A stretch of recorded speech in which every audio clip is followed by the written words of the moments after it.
Tantor Audio, a division of Recorded Books, presents Search and Destroy by Julie Rowe, narrated by Jeffrey Kafer.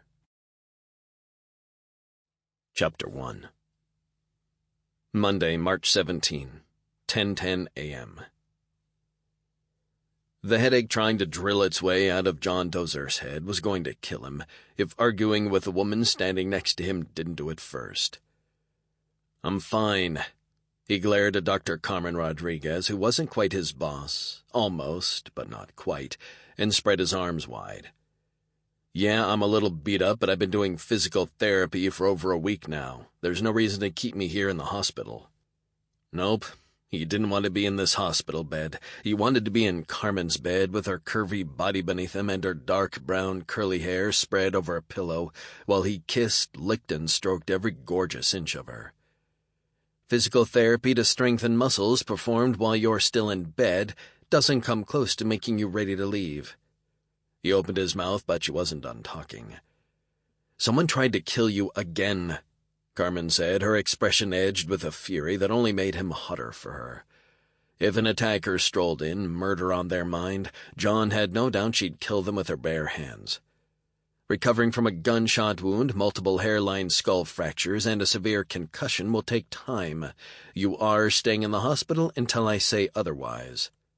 She took a couple of steps closer and thrust her index finger in front of his face. "And you will stop arguing with Gunner and Joy over everything. They're here to keep you from damaging yourself further. I don't need round-the-clock babysitters who bicker more than we do to keep me company." It was the flirting sort of bickering he and Carmen used to trade with each other, a secret language anchored by desire and need. But that was a lifetime ago, when they were different people. He missed it so much it hurt worse than all his injuries combined. "It's them or protective custody. Which would you prefer?" She vibrated with outrage, which was out of character, unless she was using it to hide.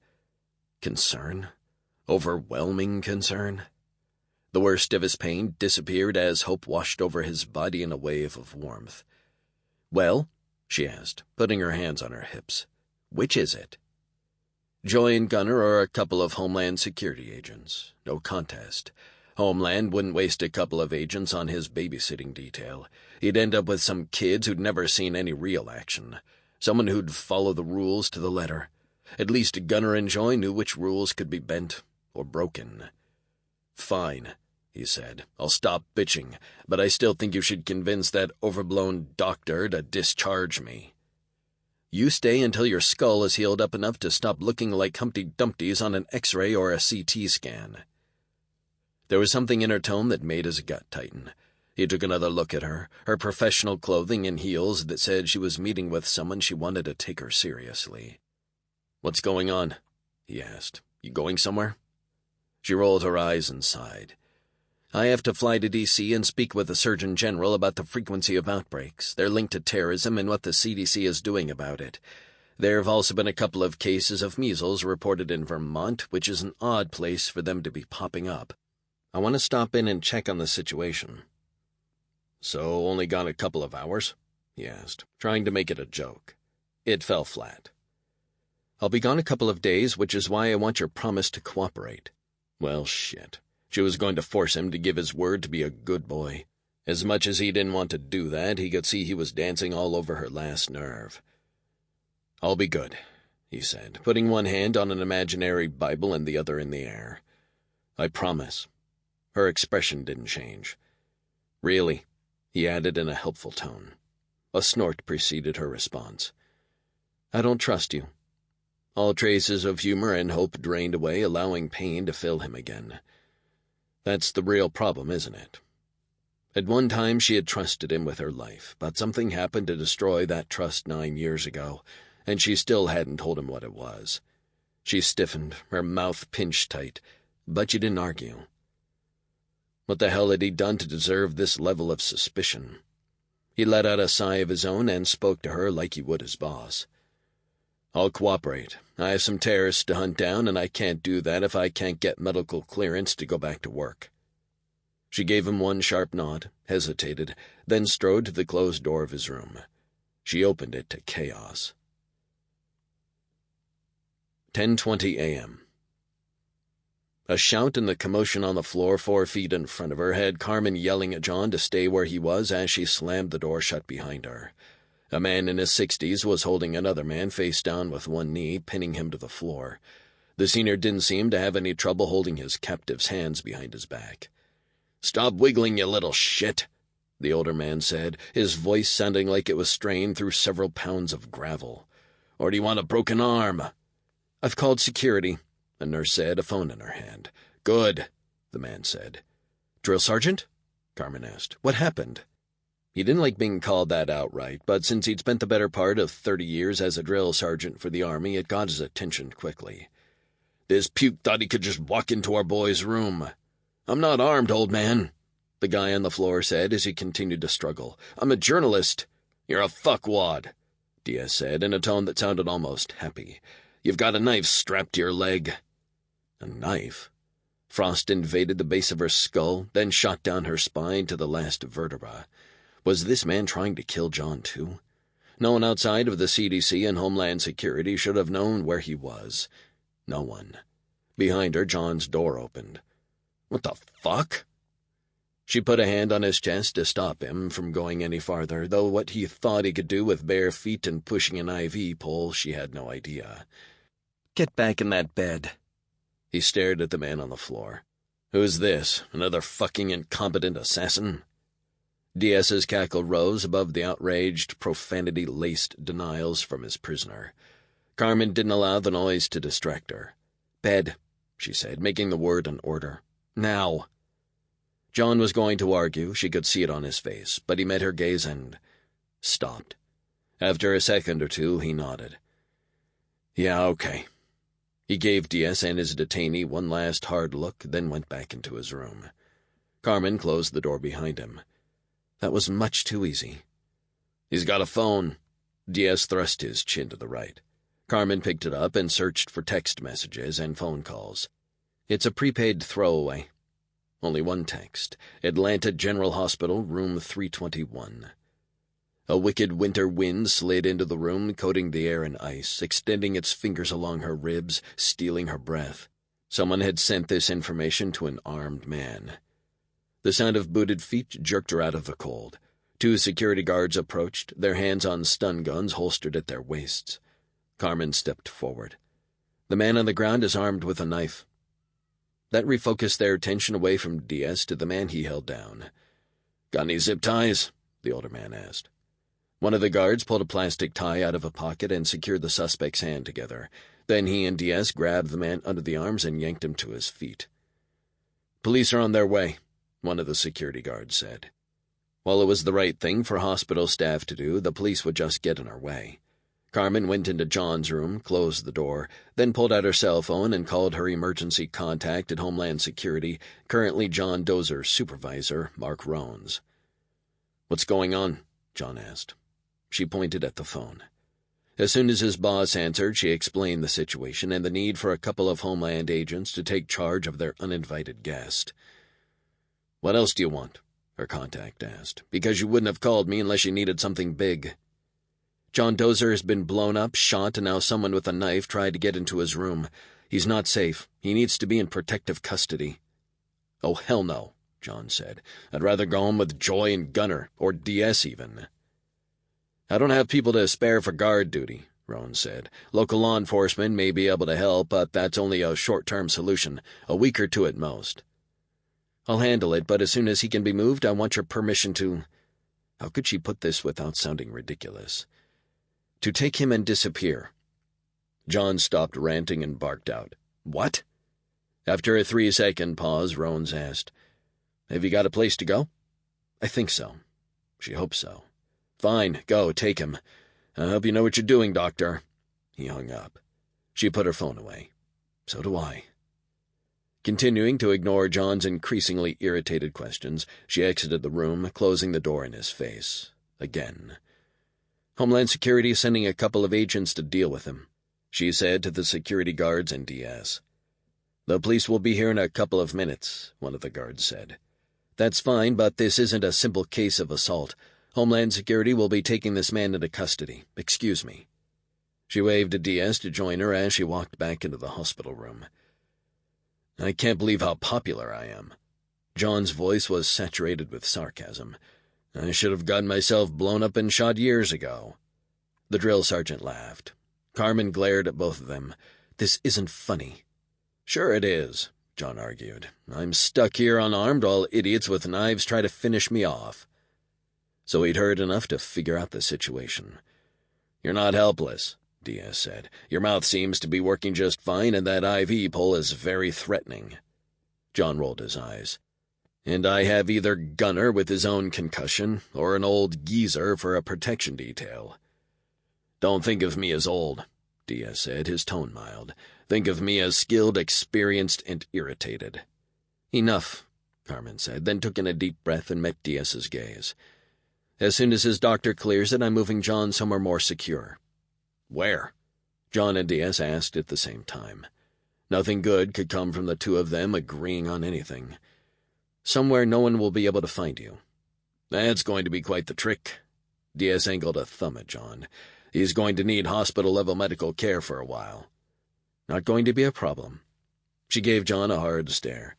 "Someone just tried to get in here and stab you with a sharp, pointy object. You're going." "Why didn't I get sent to this hideaway in the first place?" "You were on Homeland's turf, not mine.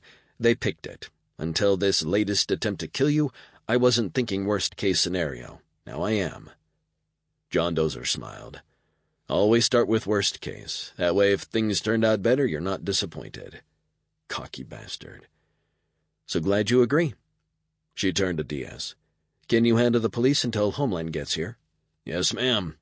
"I'm going to see if I can track down John's doctor and find out if we can move him." A noise outside the door had them both tensing.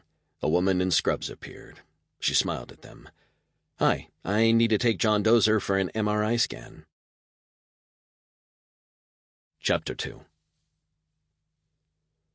John stared up at the smooth white cylinder only inches from his face. MRI machines were noisy. In order to get a good picture, you couldn't move. You couldn't talk. You couldn't hear. It was almost like some of the sensory deprivation interrogation training he'd gone through as part of his induction into Homeland Security. Only this wasn't a black ops site, and the person controlling the machine was a healthcare technician who only wanted to do her job. That didn't stop him from feeling like he was inside a science experiment about to go very, very wrong. He was wearing a set of noise-canceling headphones that didn't quite negate all the sound the machine produced. He'd had a headache before he'd been put into the huge, body-untangling piece of equipment. What he was going to have after was something he didn't want to think too hard about. Couldn't move, couldn't talk, couldn't hear. He closed his eyes and focused on what he could do, rather than all the things he couldn't. This was what, the second intentional attempt to kill or get to him in the space of a couple of weeks? The only thing that had happened that could have made him a target was the explosion at the presumed FAFO storage unit. Were they afraid he'd seen something important? He'd given a report, but maybe there was something else. Something more. Using a memory technique he'd acquired during his time in military intelligence, he took himself through that entire day. A detonation that put him in this mad scientist's contraption from beginning to blast off. What had the weather been like? What smells were in the air? What had he heard? Expressions on people's faces? Body language? What pieces fit and what didn't fit inside that storage unit? In order to give Carmen and everyone else as much information as possible, he had to dig all of that and more out of the back of his head, assuming the back of his head was undamaged. No one had mentioned the specific regions of his brain his concussion might be affecting. He'd been tired, had gotten a couple of hours of sleep at the hotel near the Frank Creek Brewery, but that was it. He'd been amused at Gunner and Joy's irritation with each other that morning. The smell of decomposition outside the storage unit had told them they were going to find at least one dead body inside. The smell was pervasive. Once it got into your nose, it never wanted to leave. After donning protective gear, they'd gone in. The body had been on the floor near the back of the space, under a counter strewn with petri dishes and other plastic disposable lab tools, a couple of notebooks, a few glass bottles that looked a little like perfume bottles, and a simple microscope. What had been on the notebooks? The platoon he rested on moved, pulling him out of the machine. John blinked at the bright lights overhead, his concentration broken. The tech appeared in his line of sight, a big smile on her face. "Good news?" he asked. Her smile got wider. "I'm not allowed to say, but—" She pointed to the smile on her face. "This should tell you something." He still had a headache, but relief made for a pretty good painkiller. The tech guided his bed back to the floor and into his room. Carmen wasn't there, but DS was, sitting in her chair, a tablet in his hands. A couple more nurses came into the room and got him all hooked up. "Missing any of your marbles?" the old man asked. Dozer snorted. "The mothership took most of them a few years back." The old man laughed. "You seem to manage fine with what you have left. What's the situation with you and Rodrigues?" The question was phrased to sound normal, but Dozer wasn't fooled. DS was fishing for information, and when that man wanted to know something, he didn't stop until he found the answer. The only way to distract the bastard was with the truth. "Her people getting hurt has rattled her, I think," he said slowly. "Plus, I didn't die, so she's afraid whoever dropped that shot is going to try it again." The older man grunted. "Why would anyone want to kill you?" "Maybe whatever I saw in that storage unit before it exploded could lead us to the morons playing with deadly bacteria and viruses. And if there's a tie with the FAFO bastards who boasted they caused the outbreaks in Texas and Utah." DS studied Dozer's face with the unrelenting gaze of a father having the talk with his daughter's boyfriend on prom night. "Since you came out of surgery to plug up that hole in your chest, she hasn't allowed you to be left alone in this room. She's terrified." Diaz crossed his arms over his chest. "Why is that?" "If you're asking me to explain why a woman does anything, I've got nothing. Half the time she seems angry with me about something she won't explain." "Quit trying to change the subject." Diaz drew out the words like they were taffy. "She's taken a personal interest in you, a very personal interest." "She's not Army," Dozer pointed out, "and I think she's taking all this as a personal insult. Deflect, deflect, deflect. The explosion was a direct attack against the CDC and her investigation." Diaz gave him a look that clearly said he wasn't fooled. Someone walked into the room. He knew the sound of that stride. A woman. Carmen. "John?" she asked. "Here," he said as the concern in her voice punched his heart rate into a higher gear and his headache into knockout territory. She arrived at the foot of his bed. "As soon as we hear back from the doctor, you're going to be transferred to another healthcare facility, one with better security. Richard, please stay with him until he's settled in. I have to leave for Washington right away."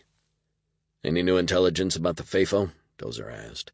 "No, but we're not waiting for them to make a move this time. The Surgeon General, the head of the CDC, and Homeland Security want to get ahead of them. But before we can do that, we need to figure out if there's a pattern to their attacks, what their goals are, and where they might strike next. I'm not sure how long I'll be gone." Her jaw was clamped so tight he wondered if her dentist could see the marks on her teeth. She didn't want to go. Because of him? "You said a couple of days before." He tried to sound nonchalant, like it was only a small matter of when she got back, but her gaze sharpened. "You will follow every order and suggestion the doctor gives you." Her tone offered no other options. "Say it." He raised an eyebrow. Did she think he didn't want to recover as soon as possible? Or maybe she just didn't trust him to do the smart thing. "I'm not an idiot. I'll do as I'm told." Her mouth twisted like she'd eaten something very sour.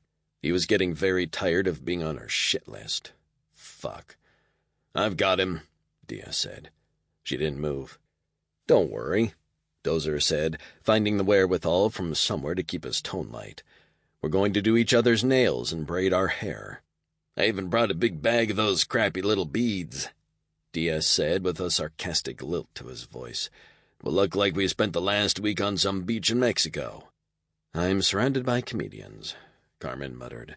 She walked up to his bedside and checked his IV and his pulse. "Get better or else?" "Or else what?" Her glare became superheated and she leaned closer. Was she going to kiss him? Yes, please. She froze, her face pink, then shook her head, turned, and left the room. Damn it. Diaz chuckled. If he didn't want to hear about this until the end of time, he'd better distract the old man quick. "So your real name is Richard?" Dozer asked. Diaz grunted. "Does your last name start with an S by chance?" "Suckler." Dozer paused to digest that answer. "Did your parents hate you that much?"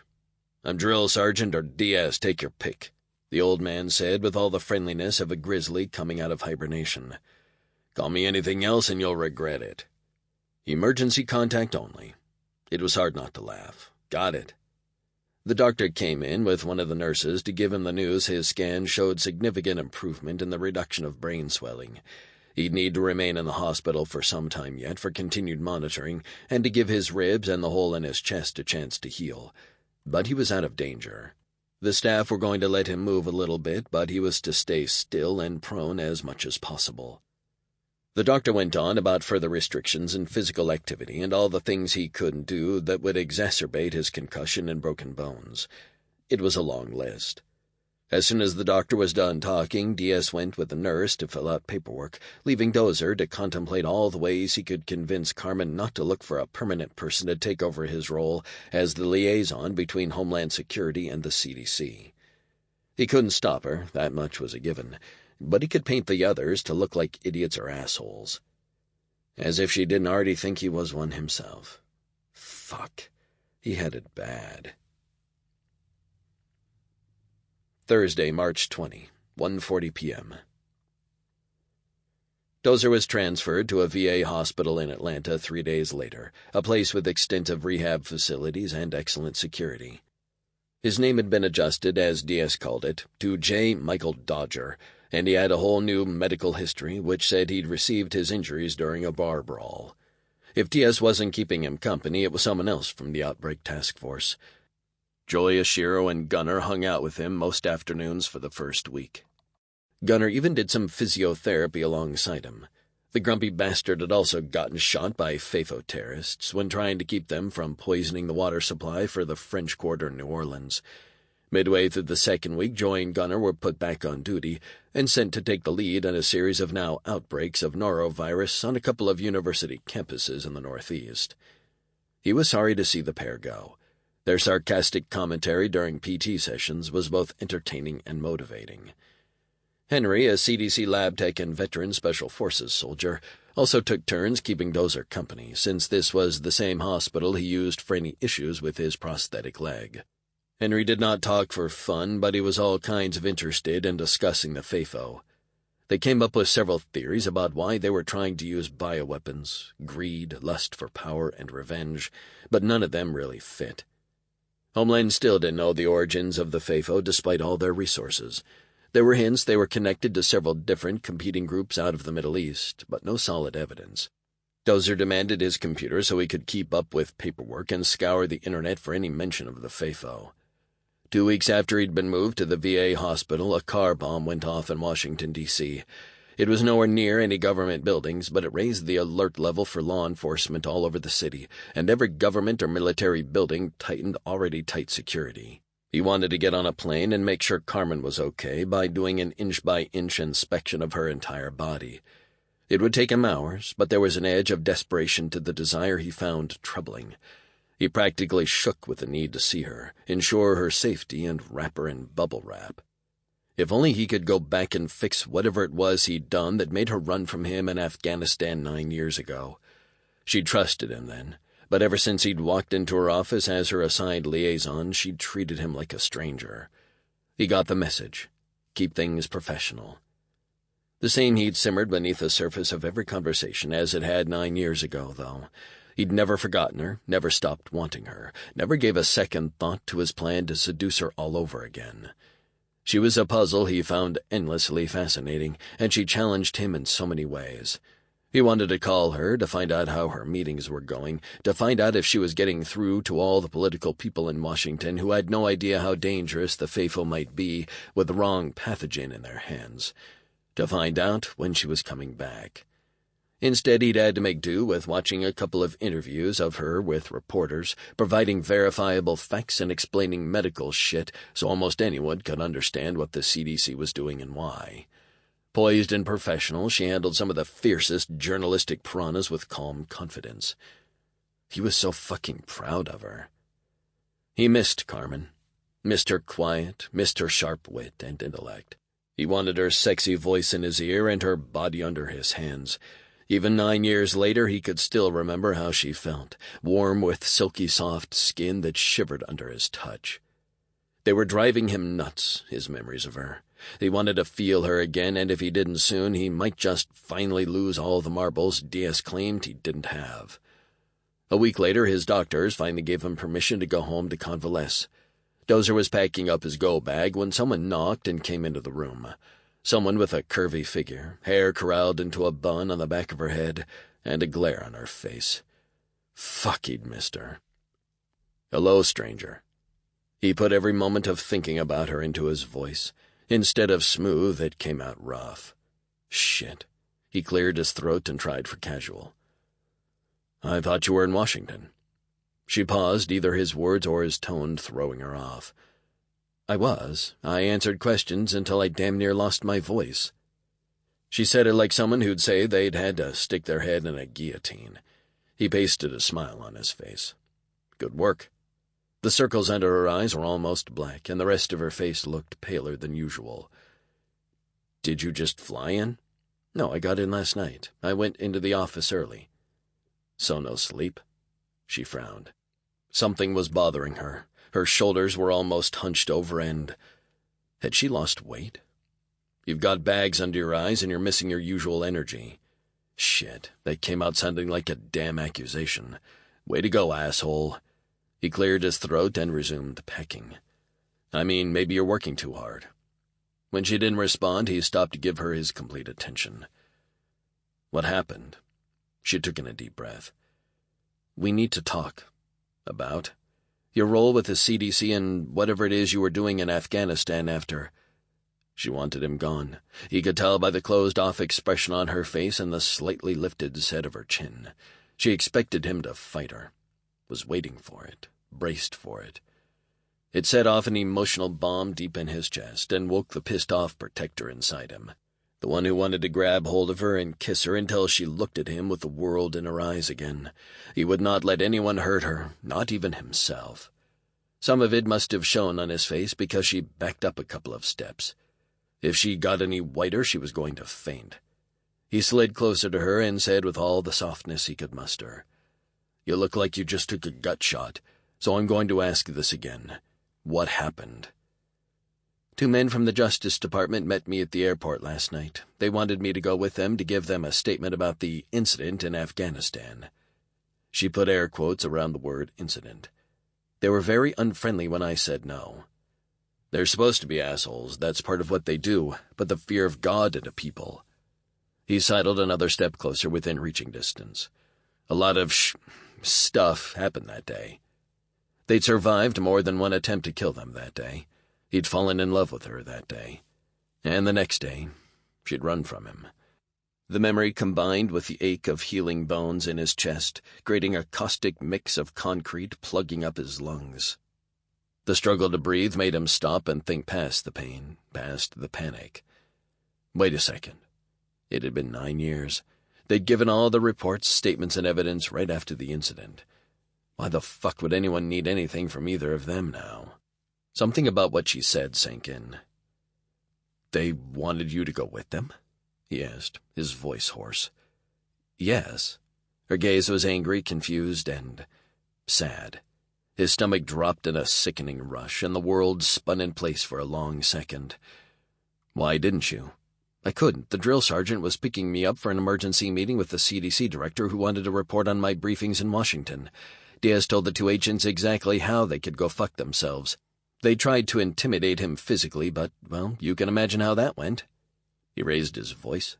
"He ripped them apart so badly security came to see what all the fuss was about. The two men left after promising things would get tougher for me." The dizziness retreated. He was going to kiss that old man when he saw him next. "I need to make a call." He grabbed his phone and punched in the number of a buddy of his in the Justice Department. A minute later, he had his answers. "No one from the Justice Department was sent to interview you or bring you in." He saw his own hand shaking. Someone had tried to take her. In a public place. In front of any number of witnesses. Who the fuck could be that brazen? "What?" She stared at him, her brow furrowed. "Someone tried to take you." There was a snarl in his voice he couldn't suppress. "Someone almost got you." When he caught up with that someone, he was going to rip the fucker's guts out. Carmen's cheeks grew pink, and she swayed toward him. He stepped into her personal space and grabbed her by the shoulders. Her gaze was a little fuzzy when she met his eyes. That's right. Only thing... Sample complete. Ready to continue?